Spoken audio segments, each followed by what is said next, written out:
Hey everyone, this is Randy. Welcome to this edition of E3 Minutes for Life in front of the Washington Monument. Probably didn't need to tell you that. I'm in Washington, D.C.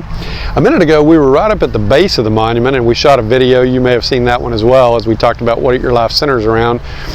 But at this point, I wanted you to think about when I was up against the base of that and all you could see was white stone behind me. You didn't really have an idea of what I was standing in front of if I hadn't told you that. And so, I look at life being that way. If we look at one part of life, that doesn't give you a whole picture. That doesn't give you a complete view. Recently, I did a series on E3 Minutes for Life when I talked about, what you've got to do to be successful in life is you've got to decide, what am I willing to do to prepare? What am I willing to sacrifice to succeed? And what am I willing to endure to finish? Well, I want to fit that into a larger concept that I think are the three determiners for life. And these three determiners give you the full picture, like it does for the monument there. It gives you the full picture.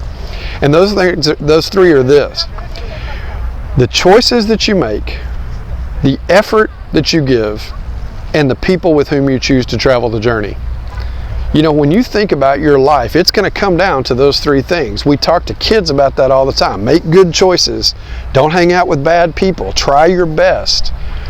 And so when you think about that, the choices that you make, which way we're going to go in life, what we're going to focus on, where we're going to spend our time, effort, and energy, things like that. The choices that you make, the effort that you give, whether you're a student and you're in school, whether you're talking about at work, whether you're talking about parenting, whether you're talking about being involved in the community, the effort that you give says more about your character, I think, than the position you're able to attain. You may not have been able to have the educational opportunities somebody else did. You may not have had the financial means to do what somebody else does, but we can always give of our best self. We can always give our best energy. We can always give our best attitude, our best response, our best effort on things. And then finally, the people with whom you choose to travel the journey.